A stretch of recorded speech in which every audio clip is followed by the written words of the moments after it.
देख रहे हैं कांग्रेस मतलब करप्शन। 3 अक्टूबर से 14 अक्टूबर 2010 को आयोजित हुए 19वें राष्ट्रमंडल खेलों की मेजबानी नई दिल्ली ने की। भारत पूरे 3 दशकों बाद ऐसे किसी बड़े आयोजन का मेजबान बना था। 190,000 किलोमीटर 240 दिनों में 70 देशों का दौरा कर बैटन रिले जब 340 दिनों में अपना सफर पूरा करके नई दिल्ली के जवाहरलाल नेहरू स्टेडियम पहुंची तो पूरे देश को गर्व हो रहा था।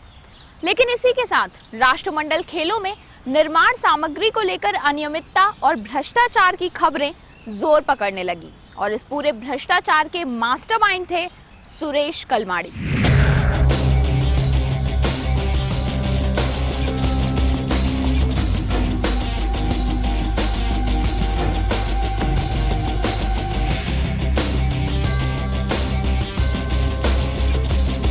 राष्ट्रमंडल खेलों का शुभारंभ दिल्ली के जवाहरलाल नेहरू स्टेडियम में हुआ। राष्ट्रमंडल खेल 2010 दिल्ली को भारतीयता के रंग, विकास तथा विविधता के रंग में रंगने का एक अच्छा मौका था, लेकिन इस रंग में कांग्रेस ने फिर से भंग डाल दिया। राष्ट्रमंडल खेलों के लिए हो रहे स्टेडियम निर्माण से लेकर निर्माण सामग्री खरीद में अब भ्रष्टाचार ने अपना डेरा जमा लिया था और इस पूरे खेल में सुरेश कलमाड़ी का नाम सामने आने लगा था। हमारे देश में कॉमनवेल्थ गेम हुए और बड़ा उत्साह के साथ उसके आयोजन का निर्णय हुआ। 2003 से आज तक हर स्टेडियम का बजट हो, कॉमनवेल्थ गेम का बजट हो, 6 बार 7 बार बजट बढ़ाया गया। स्टेडियम की कीमतें जो थी वो किस प्रकार से बढ़ाई गई, इसके पूरे दस्तावेज हमारे पास है। 5 फाइल ऐसी है, उसमें से केवल 2 फाइल हम अभी ओपन कर चुके हैं और 3 फाइल पूरी हमारे पास है जिसमें करोड़ों रुपए का भ्रष्टाचार हुआ है। हम खेल के खिलाफ नहीं है। जब कॉमनवेल्थ गेम का आयोजन हुआ और उस गेम में भारतीय खिलाड़ियों ने जिस प्रकार से स्वर्ण पदक मिले, मैं उनका अभिनंदन करता हूं, उनको धन्यवाद देता हूं। पर कॉमनवेल्थ गेम के आयोजन में जिन्होंने 70,000 करोड़ रुपए का खर्चा किया और उसमें से करोड़ रुपए का भ्रष्टाचार किया, उन कांग्रेस और यूपीए के नेताओं को कौन से पदक दिए जाए? अगर भ्रष्टाचार की अगर कोई स्पर्धा रहती तो ये पूरे स्वर्ण पदक भ्रष्टाचार के ये कांग्रेस के नेता मिला लेते। इतना भ्रष्टाचार इन्होंने किया है। मैं जवाहरलाल नेहरू स्टेडियम में कार्यक्रम देखने के लिए गया था। दुर्भाग्य देखो कि जवाहरलाल नेहरू स्टेडियम पर जो कपड़ा लगा है ऊपर में, वो अमेरिका में खरीदी किया गया, मेक्सिको में उसकी सिलाई की गई। जो रोपवे लाई वो जर्मनी से लाई, नट बोल्ट जो लाए वो स्विट्जरलैंड से लाए और संडास की टाइल ऑस्ट्रेलिया से लाई। काम करने वाले मजदूर भी ऑस्ट्रेलिया से थे, आर्किटेक्ट ऑस्ट्रेलिया का था और मजदूर भी काम करने वाले ऑस्ट्रेलिया के थे। मैं पूछना चाहता हूं सरकार को, क्या हिंदुस्तान के कॉन्ट्रैक्टर स्टेडियम नहीं बना सकते? क्या हिंदुस्तान के कॉन्ट्रैक्टर स्टेडियम का डिजाइन नहीं कर सकते? क्या हिंदुस्तान के लेबर काम नहीं कर सकते? ये कॉन्ट्रैक्ट क्यों विदेशियों को दिए गए? मैं थोड़े बहुत इसके बारे में जानकारी रखता हूं, क्योंकि ये बड़े बड़े एक्सप्रेस हाईवे, ब्रिजेस, इसका काम मैंने भी मंत्री था तब किया था। इसमें प्री क्वालिफिकेशन रहता है, उसमें technical pre qualification and financial pre qualification, 2 उसके हेड रहते हैं। तो टेंडर के प्री क्वालिफिकेशन में कंडीशन डाली गई कि जिस कॉन्ट्रैक्टर ने कॉमनवेल्थ या ओलंपिक का काम किया है वही कॉन्ट्रैक्टर कॉन्ट्रैक्ट लेने के लिए क्वालिफाई होगा। इस प्रकार की कंडीशन डाली गई। जब हिंदुस्तान में ओलंपिक हुआ ही नहीं, कॉमनवेल्थ गेम हुए नहीं, तो हिंदुस्तान के कॉन्ट्रैक्टर क्वालिफाई कैसे होंगे? यह जानबूझकर किया गया और जिसके कारण हवाई जहाज में डालकर ये कपड़े से लेकर ये नट बोल्ट तक, ये रोपवे तक, ये पूरे मजदूर, ये संडास को लगने वाली टाइल्स तक हवाई जहाज से यहां लाई गई, करोड़ों रुपए का खर्चा हुआ। मैं हिसाब कर रहा था कि 75,000 स्क्वायर फीट का स्टेडियम है, 2 फीट बाय 2 फीट एक व्यक्ति के लिए जगह लगती है 4 फीट, तो 75,000 लोगों को 3 लाख स्क्वायर फीट जगह लगी। 1 लाख कैरिडोर के लिए रखो, 1 लाख और डाल दो, 5 लाख स्क्वायर फीट। किसी को भी जाकर पूछो, कह रहे स्टेडियम छोड़ दो, 5 लाख स्क्वायर फीट का अगर 5 स्टार और 7 स्टार होटल बनाना है तो कितना पैसा लगेगा।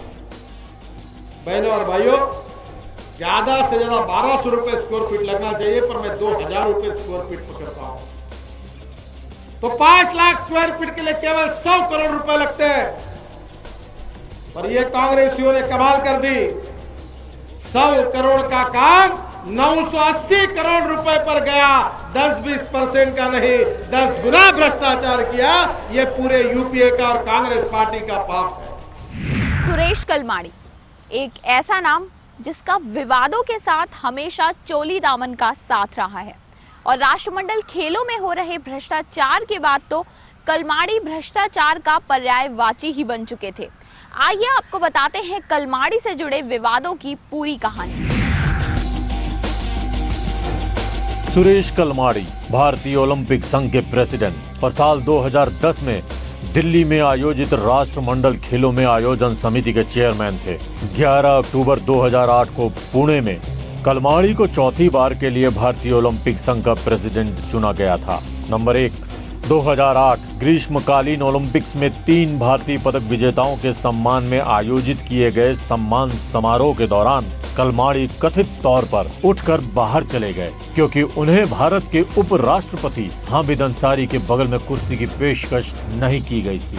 नंबर 2, जनवरी 2010 में पूर्व भारतीय हॉकी टीम के कप्तान प्रगट सिंह ने तो कलमाड़ी पर खेल माफिया होने का ही आरोप लगा दिया। नंबर 3, 2010 के राष्ट्रमंडल खेलों के आयोजन में हुई अनियमितताओं की जांच सीबीआई को सौंपी गई और आरोप लगाया गया कि किसी औद्योगिक समूह के साथ खेलों में प्रयोग होने वाली सामग्री की खरीदारी अत्यधिक लागतों पर की गई, जिससे अवैध रूप से धन जुटाया गया। नंबर 4, सुरेश कलमाड़ी के बेटे सुमीर कलमाड़ी के वित्तीय सहयोग के माध्यम से ग्रेटर नोएडा में F1 सर्किट यानी फार्मूला 1 रेस प्रोजेक्ट में पैसे लगाए गए।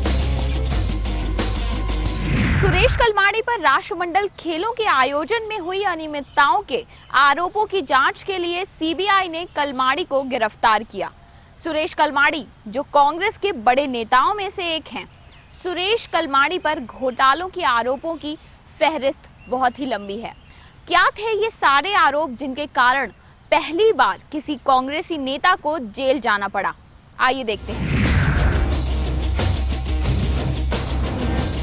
सुरेश कलमाड़ी पर स्विट्जरलैंड से TSR मशीनों की अवैध तरीके से खरीद का आरोप था। TSR वे उपकरण होते हैं जो टाइम, स्कोर तथा रिजल्ट प्रदर्शित करते हैं। इन उपकरणों की खरीद के लिए पूरी तरह से पक्षपातपूर्ण तरीका अपनाया गया और 141 करोड़ रुपए का भुगतान TSR मशीनों की आपूर्ति करने वाली स्विस कंपनी को बढ़े हुए मूल्य के साथ कर दिया गया। इतना ही नहीं, बल्कि इन उपकरणों की आपूर्ति के लिए अन्य कई कंपनियों द्वारा डाले गए टेंडर को भी अवैध रूप से सिर्फ इसलिए रोका गया ताकि स्विट्जरलैंड की कंपनी विशेष को व्यक्तिगत तौर पर लाभ पहुंचाया जा सके। इस मामले के अतिरिक्त सुरेश कलमाड़ी एक दूसरे आरोप में भी सीबीआई के शिकंजे में फंस चुके थे। सीबीआई ने क्वीन बैटन रिले के आयोजन के समय लंदन में अत्यधिक दामों पर गाड़ियां किराए पर लेने के मामले की गहन तहकीकात शुरू की।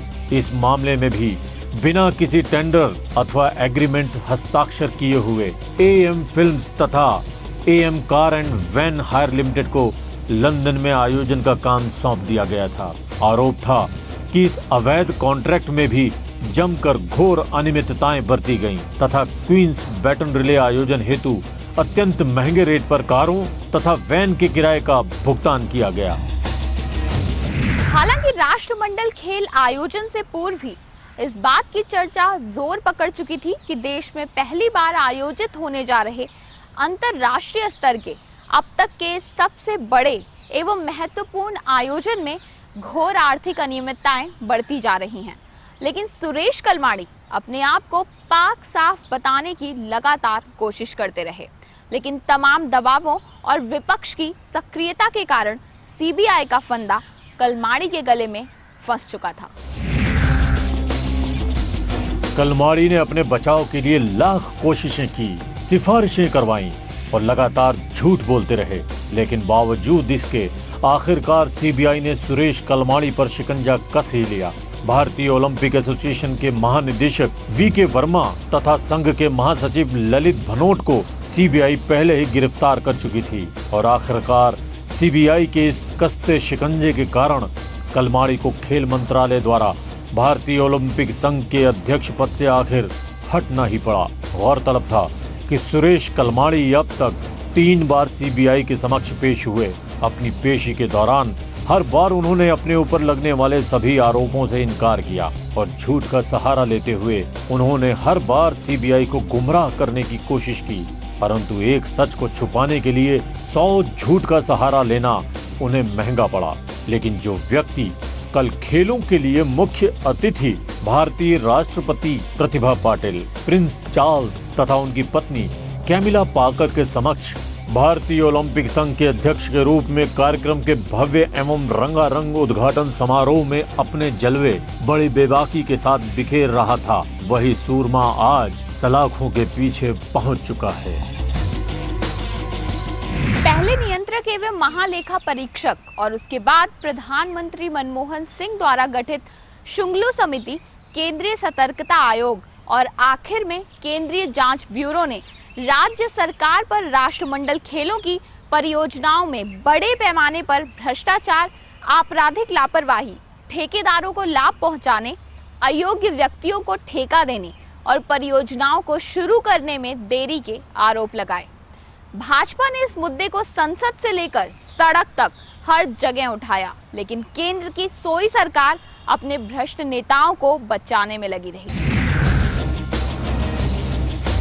राष्ट्रमंडल खेलों में हुई व्यापक धांधली को देखते हुए शीला दीक्षित और इन परियोजनाओं से जुड़े कांग्रेसी मंत्रियों को पद पर बने रहने का कोई अधिकार नहीं रह गया। कैग, सीवीसी, शुंगलू समिति और सीबीआई सभी जांच एजेंसियों ने राज्य सरकार पर परियोजनाओं में अनाप शनाप तरीके से धन की बड़े पैमाने पर बर्बादी, घटिया सामग्री इस्तेमाल करने और अपनी चहेती कंपनियों को लूटने की खुली छूट देने जैसे आरोप राज्य सरकार पर लगाए। संसद के दोनों सदनों में राष्ट्रमंडल खेल घोटालों को लेकर विपक्ष ने दिल्ली की मुख्यमंत्री शीला दीक्षित के इस्तीफे की मांग की। इसके अलावा शुंगलू समिति की रिपोर्ट के मुताबिक दोषी ठहराए गए दिल्ली के उपराज्यपाल तेजेंद्र खन्ना के विरुद्ध कार्यवाही करने की भी मांग की गई। शीला फंसती जा रही थी।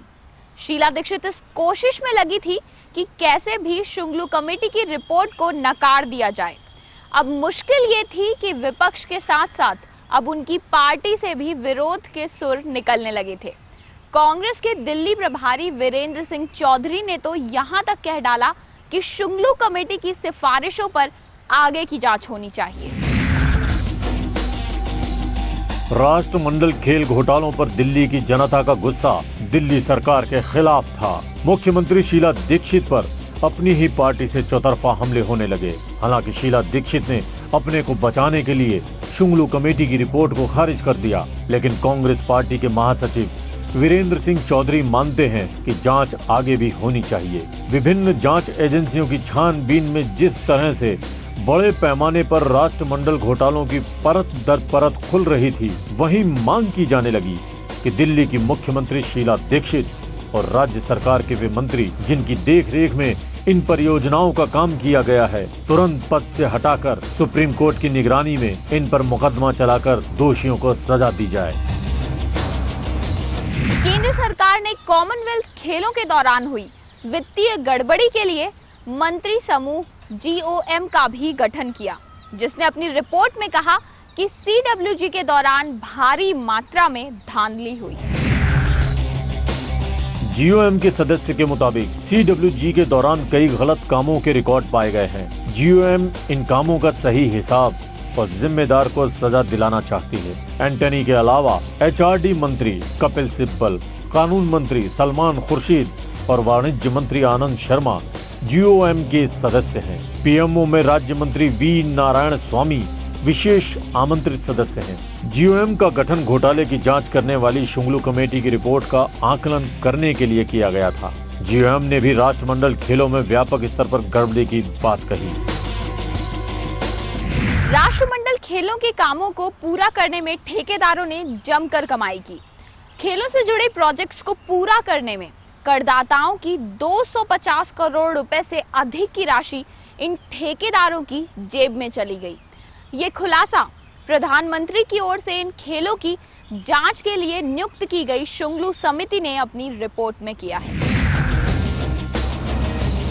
शुंगलू समिति ने जांच से संबंधित पहली रिपोर्ट में प्रसार भारती के निलंबित CEO BS लाली तथा दूरदर्शन की महानिदेशक अरुणा शर्मा के खिलाफ कठोर अनुशंसा की थी। समिति ने दूसरी रिपोर्ट खेल गांव निर्माण में हुई गड़बड़ी और तीसरी रिपोर्ट नगर की आधारभूत संरचना में हुई गड़बड़ी को लेकर सौंपी। शुंगलू समिति ने खेल गांव के निर्माण और शहर के विकास पर केंद्रित अपनी रिपोर्ट में काम में देरी, बोली प्रक्रिया में गड़बड़ी और केंद्रीय और दिल्ली सरकार के अफसरों की ओर से जल्दबाजी में लिए गए निर्णयों का जिक्र किया गया। समिति ने कहा कि दिल्ली सरकार के कारण सरकारी खजाने को करोड़ों रुपए का चूना लगा। समिति के अनुसार इस महा खेल आयोजन से जुड़े कार्यों के क्रियान्वयन में कमी और खराब निगरानी को लेकर दिल्ली के उप राज्यपाल तेजिंदर खन्ना, मुख्यमंत्री शीला दीक्षित और अन्य शीर्ष अधिकारियों ने कथित तौर पर प्रक्रिया का उल्लंघन किया। समिति ने खेल गांव स्थल के आसपास की कमियों की ओर भी ध्यान खींचा। बारापुला नाला फ्लाईओवर पर अतिरिक्त 630 करोड़ रुपए खर्च करने को लेकर भी इसने नाखुशी जताई है। इस उच्च स्तरीय समिति के अनुमान के मुताबिक संरचनागत प्रोजेक्ट्स में विभिन्न विभागों की देरी के कारण करीब 900 करोड़ रुपए का नुकसान हुआ।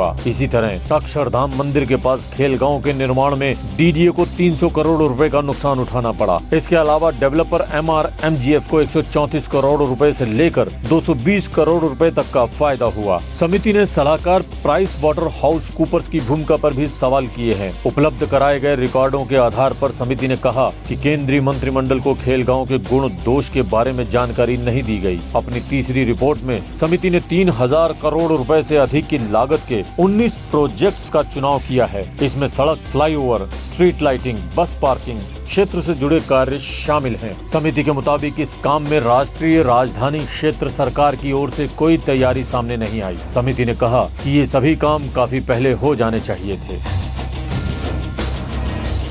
कैग रिपोर्ट में प्रधानमंत्री पर भी टिप्पणी की गई है। इसमें कहा गया है कि दिसंबर 2004 में तत्कालीन खेल मंत्री सुनील दत्त की आपत्ति के बावजूद पीएमओ ने सुरेश कलमाड़ी को कॉमनवेल्थ गेम्स ऑर्गेनाइजिंग कमेटी का चेयरमैन बनाया। आइए आपको बताते हैं कि शीला सरकार और कलमाड़ी ने क्या क्या गड़बड़ें की। Delhi integrated multi modal transport system यानी कि डिम्स को ठेका व सलाह का करोड़ों रुपए का भुगतान किया गया। नियमों से परे Messrs Space Age Switch Gears company को मनमानी कीमत पर स्ट्रीट लाइट का टेंडर दिया गया। फ्लाईओवर, सड़कों की गुणवत्ता व लागत पर सवाल। दिल्ली पुलिस की आपत्ति के बावजूद आपातकालीन संचार सेवा का टेंडर। गमले वाले पौधों की खरीद में भी कर दिया खेल। दिल्ली को सजाने में 100 करोड़ का गड़बड़ झाला। कलमाड़ी तो बड़े खिलाड़ी। फिटनेस उपकरणों व उपभोक्ता सामान की खरीद में लूट। मुफ्त टिकट बांटने में भी किया खेल। कैटरिंग के ठेके में भी भारी गड़बड़ी। टाइमिंग और स्कोरिंग सिस्टम की खरीद में धांधली। कार कंपनियों व इवेंट के ठेके में गड़बड़ी। विज्ञापन और प्रसारण के अधिकार में मनमानी। आयोजन समिति में मनमानी नियुक्तियां की। कॉमनवेल्थ खेलों पर खर्चा किए गए देश के धन में से जिनको मौका मिला उसी ने लूटा, पर घोटाला सांझी लूट था। तुम भी खाओ, हम भी खाएं, मिलकर मौज उड़ाएं। कैग ने विदेशी स्ट्रीट लाइट पर 31.07 करोड़ के अधिक खर्च। कनॉट प्लेस के सौंदर्यीकरण की योजना पर 76 करोड़ की बजाय 671 करोड़। सरकार के मातहत 2 विभागों की ओर से लगाए गए संकेतों की लागत में जमीन आसमान का फर्क है। बारापुला प्रोजेक्ट का 51 करोड़ का काम बिना टेंडर के करवाने और फ्लाईओवरों के निर्माण में ठेकेदारों को मालामाल करने के गंभीर आरोप लगाए गए हैं। एक आकलन ये भी था कि जितना पैसा इन खेलों पर खर्च हुआ उतने में तो एक नया शहर बस जाता, दिल्ली को जितने जरूरी हैं स्कूल मिल जाते, यातायात व्यवस्था दुरुस्त हो जाती और दिल्ली की व्यवस्था बेहतर हो जाती। खेलों के शानदार आयोजन और खिलाड़ियों के बढ़िया प्रदर्शन से जो वाहवाही मिली उन सबको घोटालों ने धूल में मिला दिया। एक के बाद एक 3 खेल मंत्रियों ने प्रधानमंत्री मनमोहन सिंह को बाकायदा लिखित में दिया था कि सुरेश कलमाड़ी घोटाला कर रहे हैं, लेकिन मनमोहन उस पर आंख मूंदे रहे, कुछ नहीं किया। केंद्रीय सतर्कता आयोग यानी सीवीसी ने अपनी जांच का दायरा बढ़ाते हुए राष्ट्रमंडल खेलों से जुड़े करीब 40 प्रोजेक्ट्स को इसमें शामिल किया। विभिन्न सरकारी एजेंसियों की ओर से इन कामों में कथित रूप से अनियमितता बरतने का आरोप लगाया। राष्ट्रमंडल खेलों में वीआईपी पासों की बिक्री, फर्नीचर सप्लाई, खेल गांव में उपकरणों और साजो सामान की आपूर्ति तथा केंद्र व दिल्ली सरकार के अधिकारियों की ओर से फंड के दुरुपयोग जैसे मामलों की भी जांच सीवीसी कर रहा है। राष्ट्रमंडल खेल आयोजन समिति के पूर्व अध्यक्ष सुरेश कलमाड़ी और उनके सहयोगियों पर भ्रष्टाचार और पद के दुरुपयोग के आरोपों की जांच भी सीवीसी जांच के दायरे में है। सूचना के अधिकार यानी आरटीआई आवेदन से मिली जानकारी के मुताबिक 40 प्रोजेक्ट्स में से 15 खेल मंत्रालय द्वारा कराए गए, 6 प्रोजेक्ट डीडीए, 4 दिल्ली सरकार, 3 एमसीडी और 1 खेलों की आयोजन समिति के जिम्मे थे। 2004 में जब आयोजन कमेटी की संरचना को आखिरी रूप दिया जा रहा था, तब उस वक्त खेल मंत्री सुनील दत्त थे। प्रधानमंत्री को पत्र लिखकर उन्होंने कहा कि वे आयोजन कमेटी के मुखिया के पद पर कलमाड़ी की नियुक्ति के बारे में भारतीय ओलंपिक संघ के प्रस्ताव से हैरान हैं। सच्चाई ये है कि प्रधानमंत्री मनमोहन सिंह के लिए अपनी कुर्सी बची रहे यही काफी है। जिसको जो मन में आए वो करता रहे, लूटता रहे।